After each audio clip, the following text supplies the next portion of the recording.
Dos milhares de quilómetros de estradas asfaltadas que os portugueses deixaram em Angola, restam agora poucas centenas. O resto foi comido pelos buracos, pelo capim, pela ausência de manutenção e, é claro, pela guerra.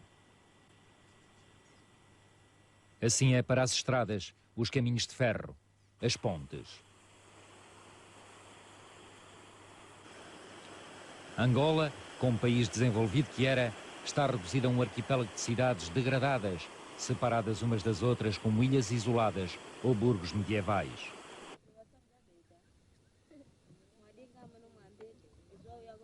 Pelo que hoje é visível, a UNITA estava, na hora da assinatura dos acordos de cessar-fogo, à beira de alcançar o seu grande objetivo.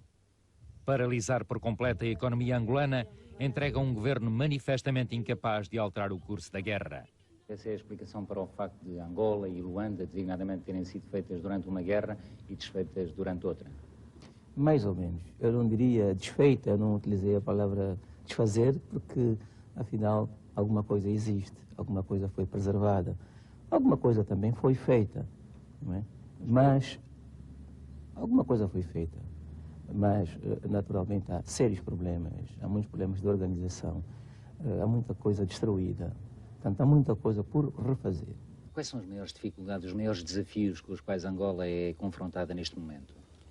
Portanto, o país, como eu digo, está completamente deslocado. As infraestruturas, as estradas, as pontes, as comunicações, telecomunicações. Angola é Luanda e um pouco mais. CADA, a Companhia Agrícola do Amboim. Dezenas de milhares de hectares de terras férteis, o maior produtor de café de Angola até à independência. A sede da companhia e o conjunto das suas instalações eram uma segunda cidade a desafiar a vizinha cidade da Gabela, no Kwanza Sul.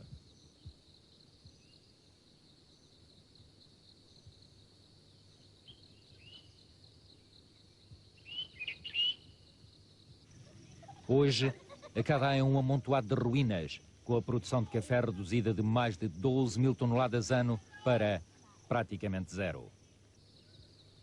Sem manutenção, mal dirigida, a empresa foi, em termos práticos, saqueada antes de ser votada ao abandono e depois, também ela, destruída pela guerra. Com este exemplo multiplicado por centenas, Angola caiu de terceiro produtor mundial de café que chegou a ser, exportando 270 mil toneladas por ano, para país com uma produção marginal de 10 mil toneladas ano, ou seja, uma produção 27 vezes menor. Ainda assim, estas toneladas simbólicas são fruto, na sua quase totalidade, do esforço e da teimosia de pequenos fazendeiros ou de pequenas empresas que, contra os ventos e marés revolucionários, resistiram à fúria nacionalizadora do pós-independência. A superfície total desta fazenda são 129 hectares, mas a área trabalhada e café, portanto, em produção, são 60 hectares. Qual foi a produção de café em 73? Portanto, a produção de café em 73 foi a produção histórica, foi de 120 toneladas. Depois disso, a tendência foi para subir ou baixar? Infelizmente, depois foi para baixar. A empresa foi intervencionada ou não? Não, a empresa nunca não foi intervencionada. Os proprietários sempre estiveram aqui, portanto, não foi intervencionada. Quando diz que a tendência foi para baixar, chegou a quantas toneladas apenas? Isto chegou a 4 toneladas. 800 quilómetros a norte da Gabela, no Uíge, a província de Angola que mais café produzia, o descalabro é idêntico, se não pior. Em maior número do que no Kwanza Sul, mas cada uma de menor extensão, o conjunto das fazendas produtoras de café do Uíge retrocedeu velozmente, deixando por vezes os seus novos proprietários ou simples trabalhadores à beira do limiar da sobrevivência. E o que é que produziam aqui? Café. E ainda produzem agora? Ainda não, agora não. Então agora já não produzem nada, nem café, nem mais nada? Nada mesmo. Estamos aqui porque nós não temos ainda para onde que a gente vai. E falta cá muitas coisas ou não falta nada? Pior na parte da doença. Não tem médico? Não tem médico. Nem remédios? Não tem. E comida tem? Não tem. O que Nas coisas de vestir, não tem. Não tem remédios, nem comida, nem coisas de vestir. Não tem. Então não tem nada. Não tem nada. Há quantos anos é que está a trabalhar aqui nesta fazenda? 12 anos. Quando chegou cá, quantos trabalhadores é que cá havia? Havia 100 e tal homens aqui. E agora quantos é que há? Mais ou menos 20 não chega. Antes da independência, Santa Isabel produzia 600 toneladas de café e empregava 600 trabalhadores. A fazenda é o reflexo do IGE. De mais de 100 mil toneladas em 1974, a produção da província caiu para menos de 10 mil o ano seguinte. Seria útil para Angola que alguns portugueses regressassem aqui? Já têm regressado, certamente continuarão a regressar, e isso será útil não só para Angola, mas para os dois países, na minha opinião. Em que áreas da atividade é que, ou setores da atividade angolana, da vida angolana, se os portugueses poderiam ser mais úteis? Em todas as áreas. Educação, agricultura? Em todas as áreas. Agricultura, comércio, indústria. Aliás, já estão hoje em todas as áreas. Portanto, eu diria todas as áreas. Bom, estão até na defesa, que estão a formar os instrutores do futuro Exército Nacional. Bom, os que viveram em Angola com certeza conhecem melhor Angola. E logo não terão problemas de adaptação. Conhecem também o povo. Com certeza que seria muito salutar que fossem esses a regressar. Desde que compreendessem que regressam agora para um país independente. Não fossem a pensar que estão a voltar para uma Angola de 1973, porque não é verdade. O senhor governador do distrito IGE pediu-me que transmitisse de viva voz aos antigos residentes nessas zonas que voltassem de imediato, que tudo lhes seria facilitado e que tudo lhes seria proporcionado de maneira que pudessem recuperar todas as suas coisas. Mas a sua opinião acha que muitos portugueses vão voltar? Talvez não muitos, sabe, porque muitos desses homens já morreram, outros estão velhos, outros fizeram as suas vidas por outros lados, mas estou convicto de que muitos virão. E no seu caso pessoal, vai voltar para Angola? Sim, sim, no meu caso pessoal cá estarei, porque no fim e ao cabo, apesar de ser português e alentejano de nascença, mas sou mais angolano, mais africano do que sou europeu.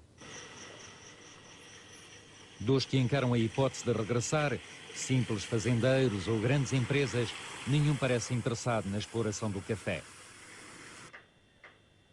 Com as estruturas destruídas ou abandonadas, recuperar as plantações significaria desbravar, reconstruir e investir montantes por vezes astronómicos, com o capital empatado durante 5 anos, o tempo necessário para que os cafeeiros recomecem a dar café.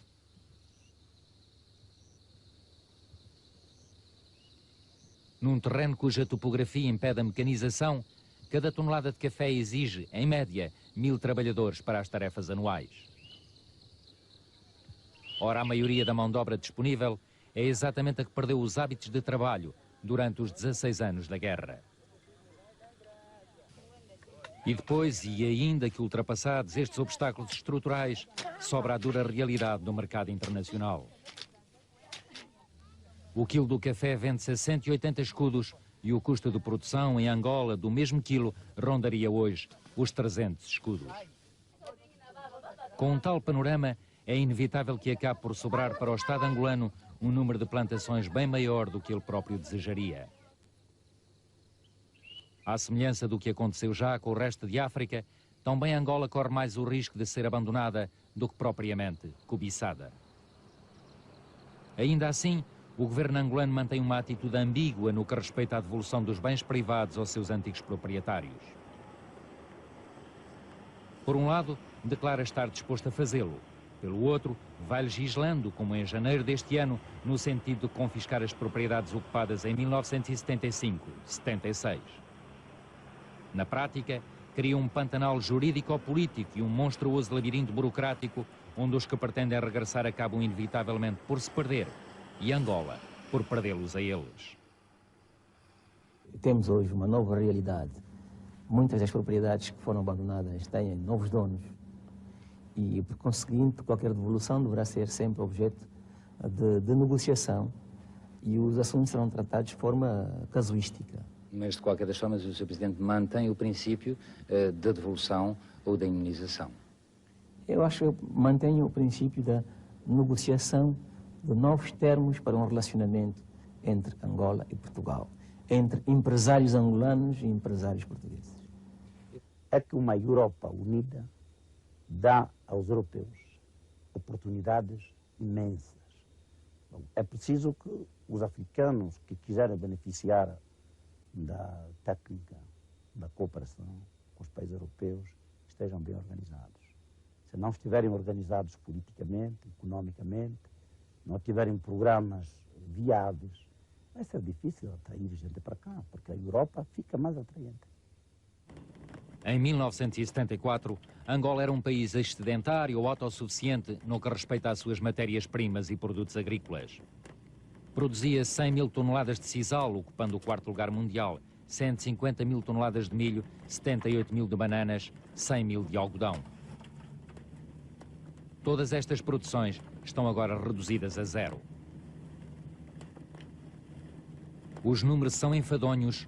Em Angola, eles são cruéis. Para sair da pobreza, o bom senso dita que se aposte na agricultura de sobrevivência, aquilo a que diplomaticamente, por pudor, se chama a autossuficiência alimentar. Num mercado interno carente de tudo, os projetos com melhores perspectivas de se ingrar são os que apostam nos produtos alimentares de base, ou seja, no regresso aos campos. Há anos atrás disse-me que preferia um colono que não fosse um colonizador a um cooperante. Preferimos estes que vêm, que querem ficar, querem viver conosco. Porque o cooperante tem um contrato. O contrato acaba, ele vai embora. Portanto, não investe nada de si quanto ao seu amor para com Angola. Portanto, é o que eu queria dizer, é o que eu penso. São raros, como digo, a perspectiva da unificação da Europa tira-nos hoje a possibilidade de termos gente que queira vir para a África. E também com essa desestabilização que se passa quase por toda parte. Mas é sempre melhor ter um indivíduo que queira investir um pouco de si próprio no país do que um simples cooperante. Como é que se chama? Francisco Alexandre Vidal Duarte Cardoso Pereira. Fizeram-me o nome da família toda. E como é que se chama esta fazenda aqui? Fazenda Pranto. Nasceu aqui? Não, mas digamos que passei aqui a minha infância. Né? Esta fazenda era, portanto, a sua família? A minha família de meu avô. O que é que o levou a regressar aqui? Digamos que tinha saudades disto, né? É a vida que eu gosto. Há farto das confusões das cidades. Sei lá, é o que eu queria. Quando chegou aqui, estava tudo em ruínas ou mais ou menos abandonado? Estava abandonado, estava em ruínas. Isto era tudo mata, né? Inclusive aqui dentro de casa. Há quanto tempo é que chegou aqui? Ora, estou aqui desde agosto. Há, portanto, menos de um ano, há 6 meses e qualquer coisa. 6 meses e qualquer coisa. O que é que pretende fazer aqui? Recuperar as estruturas da fazenda, recuperar a produção de café e fazer outras culturas, alho, cebola, batata, criar suínos, produzir alguns enchidos, era coisa que nós já fazíamos. Como é que vive aqui todos os dias? Como é que sobrevive? Tem comida? Tem contactos com a cidade? Vai-se comendo, vai-se à cidade de vez em quando, é longe, as estradas estão más, o carro não é lá grande coisa. Vai-se comendo feijão, uva de milho, de vez em quando aparece um bocado de arroz. Há bastante bicharada aí, caçam-se uns veados, uns javalis. Há quanto tempo é que não tinha visitas aqui? Para já estou há 15 dias isolado, desde que me avariou o carro não aparece ninguém. O novo colono, chamemos-lhe assim, será então aquele que, independentemente da raça e da nacionalidade, investir de si próprio em Angola, para seu e maior proveito do país. Com uma centena de milhares destes novos colonos, e antes de pensar em voos mais altos, no recomeço das exportações, o problema da autossuficiência alimentar de Angola ficaria sem dúvida resolvido. Mas para isso, seria preciso começar por criar as condições de regresso aos campos. Condições materiais, de infraestruturas e de segurança, mas também as condições psicológicas. A confiança destruída pelas sucessivas guerras. Qual é a situação de Angola depois destes 16 anos de guerra? É uma situação trágica.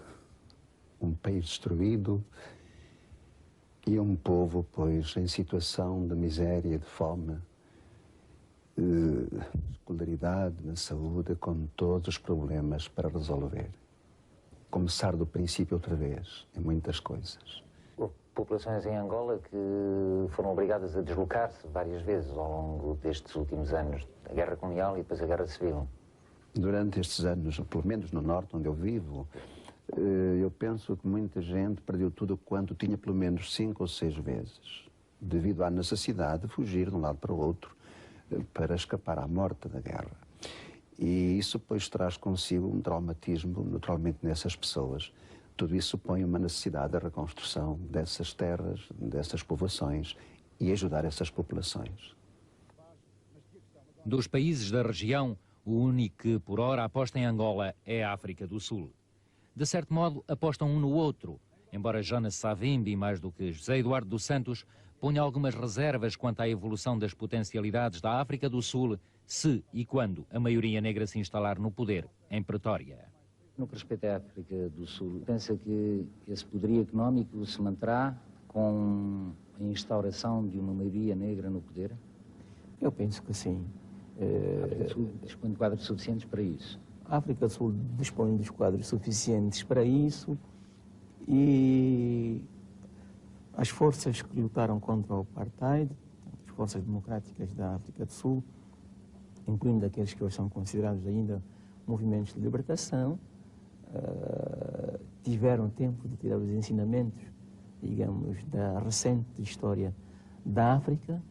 Têm o exemplo do Zimbábue, um exemplo de transição do colonialismo para a independência, uma transição que foi bem sucedida, e estou absolutamente convencido que quer Nelson Mandela, quer outros líderes políticos da África do Sul não deixarão de aproveitar, digamos, todo o potencial acumulado no domínio económico, financeiro, tecnológico da África do Sul para o desenvolvimento interno e para o desenvolvimento regional. O bom senso irá dominar os princípios ideológicos e as doutrinas políticas? Eu penso que sim. Têm conhecimento técnico, têm conhecimento da região e podem ajudar. E veremos o pós-apartheid, porque é preciso que a capacidade de produção, a capacidade técnica da África do Sul não diminua. Pelo contrário, com a democracia que cresça. Isso é que nós queremos para. O setor duvida ou tem a certeza de que essa capacidade...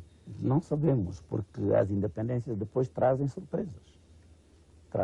Agora, a África do Sul tem esta capacidade a que nós estamos a referir, mas foi um governo de minoria branca.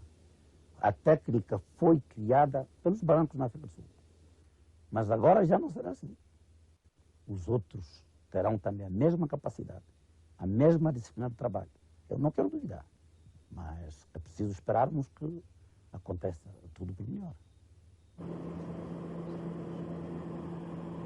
As outras duas grandes componentes do cenário económico de Angola são os diamantes e o petróleo. O ouro negro explora-se já ao longo da parte norte da costa angolana propriamente dita, mas o facto é que cada vez que se fala de petróleo, continua a pensar-se no enclave de Cabinda.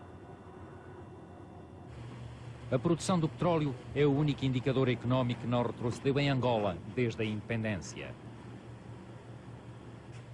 Antes, pelo contrário, de uma produção de 150 mil barris por dia em 1974, Angola avançou para o dobro, ou seja, 300 mil barris por dia em 1991. O facto das empresas norte-americanas Cabinda Gulf e depois a Chevron terem continuado a assegurar a exploração do petróleo no pós-independência não é por certo alheia a este sucesso. Dele resulta que 80% do produto nacional bruto de Angola provém atualmente do petróleo. Sem a alquimia capitalista, a Angola marxista teria inevitavelmente passado de país pobre para país miserável. A importância do petróleo justificou a tentativa levada a cabo e falhada por parte de um comando militar sul-africano em maio de 1985 com o objetivo de destruir as instalações petrolíferas de Cabinda. Amputada de 80% dos seus recursos económicos, Angola teria caído em todas as frentes da atividade militar, quer contra a UNITA, quer face à África do Sul. Hoje, a ameaça sul-africana já não paira sobre Cabinda, mas uma outra, de natureza diferente, incide agora sobre o enclave. Protetorado português desde 1885, incorporado no território angolano só em 1934, Cabinda agita-se com a perspectiva da independência, defendida pelas FLEC, as Frentes de Libertação do enclave de Cabinda. As FLEC foram reforçadas em abril deste ano por 2 dissidentes da direção da UNITA, cabindas de origem, que também defendem a realização de um referendo sobre a independência do enclave. O povo de Cabinda tem de ser consultado, porque somos uma entidade à parte. Os angolanos podem dizer, não, se Cabinda faz isto, vai ser o INS, Lunda vai fazer a mesma coisa, o Neno vai fazer a mesma coisa. Não é verdade. O passado histórico é completamente diferente do resto de Angola, com o caso de Cabinda.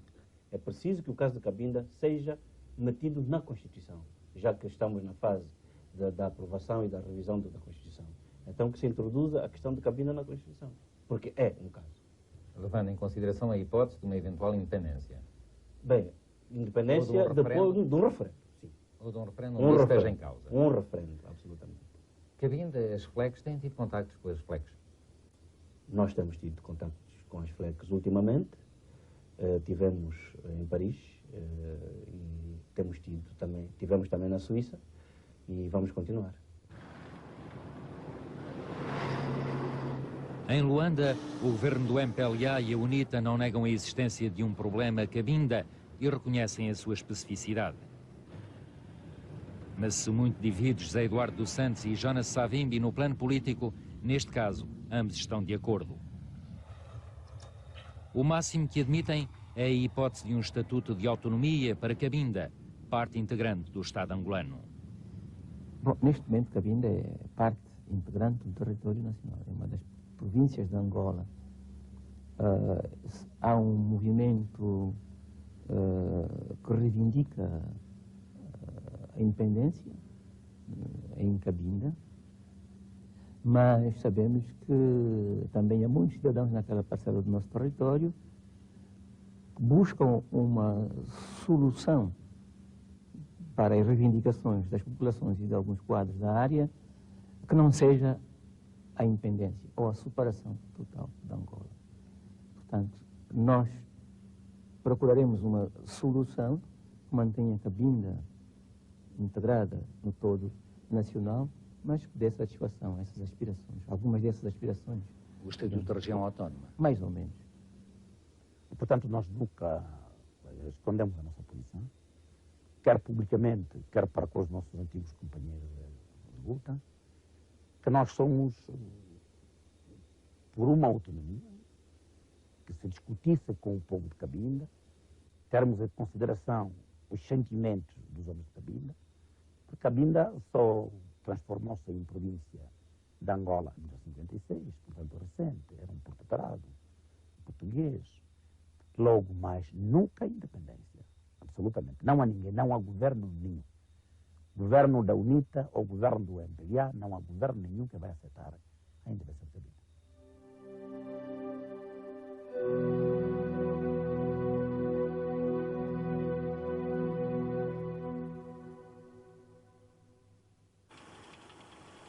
Os diamantes são o terceiro pilar da economia angolana. Um pilar também abalado pela independência e pela guerra, mas não inteiramente destruído. Em 1973-74, a produção de diamantes de Angola, entregue à Diamang, era de 2.300.000 quilates por ano. A Diamang, uma multinacional de capitais portugueses, britânicos, belgas e sul-africanos, só viria a desaparecer em 1986, numa situação de falência técnica e administrativa. Nessa altura, a Endiama, a empresa angolana de diamantes que representava o Estado angolano como maior acionista, tomou inteiramente conta da produção. Em 1986, Angola produzia apenas 230.000 quilates de diamantes, apenas e exatamente 1/10 do que produzia antes da independência. As minas mais produtivas eram as mais atacadas pela UNITA, de acordo com o objetivo de paralisar a produção. O setor foi, no entanto, o único a recuperar desde a sua nacionalização. As previsões deste ano apontam para uma produção de 1.300.000 quilates e os responsáveis da Endiama calculam que, com a chegada da paz, a mesma produção possa quadriplicar nos próximos 10 anos, ultrapassando assim, e finalmente, os números de 1973-74.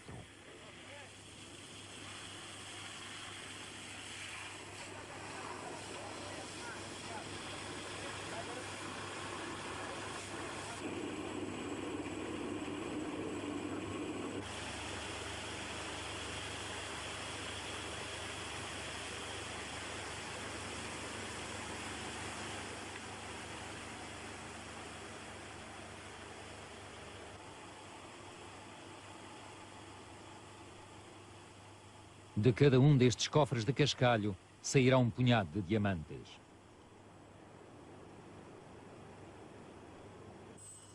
Mas o fim da guerra não significou o fim dos problemas na exploração diamantífera. As mesmas áreas produtivas devastadas pelas armas são agora vítimas do garimpo. Atividade clandestina, proibida em todo o território nacional, calcula-se, no entanto, que o garimpo afaste dos circuitos oficiais de comercialização entre 20% a 30% dos diamantes de Angola.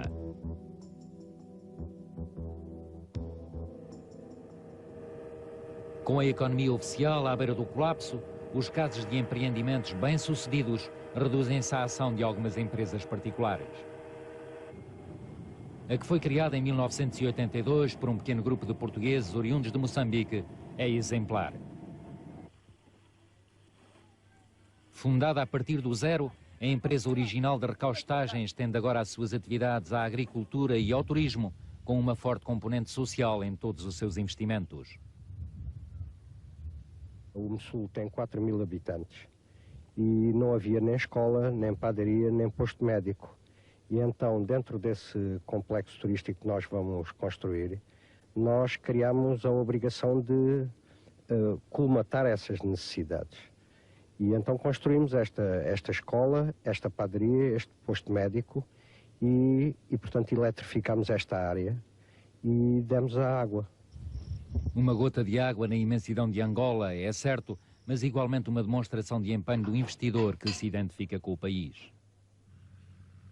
A principal vocação da empresa é hoje recuperar máquinas e automóveis deixados ao abandono. Por contraste, e ainda que involuntariamente, esta sua atividade acaba também por tornar-se uma forma de denúncia das negociatas de uns e da duvidosa solidariedade de outros. Em 1982, a Suécia vende a Angola 100 autocarros por 25.000 contos cada um. 5 anos depois, apenas 12 continuavam a circular em Luanda, pelo que a Suécia se propõe vender outros 100. Se bem compreendi, a alternativa para Angola em 1987 consistia ou em comprar novos autocarros ou em reparar os antigos. Exatamente, aliás, a filosofia da empresa, que tem intervenções em vários lugares, é no sentido da recuperação dos meios, porque, por exemplo, estes autocarros foram recuperados por $38.000 cada e o preço novo era 180.000. Portanto, digamos que o custo de recuperação de cada um dos autocarros foi sensivelmente 1/10 do custo dos mesmos autocarros novos. Exatamente. Quantas pessoas eram transportadas aqui pela empresa pública de Luanda em 1987, quando vocês iniciaram o processo de recuperação? Bom, em 87 andavam a ser transportados à volta de 500.000 passageiros ano. E agora? E neste momento transporta-se 46 milhões ano. Café, petróleo, diamantes, o pagamento de faturas políticas ou ideológicas. Do antigo esplendor económico de Angola, sobra apenas o que a guerra e a incompetência não conseguiram destruir por completo. De acordo com números das Nações Unidas, Angola ocupa, num conjunto de 160 países, o 147º lugar. Mais pobres e com um índice de desenvolvimento humano inferior, só há, portanto, 13 outros países: Moçambique, o Afeganistão, a Mauritânia e o Sahel. Ao descalabro económico corresponde depois a inevitável degradação do tecido social.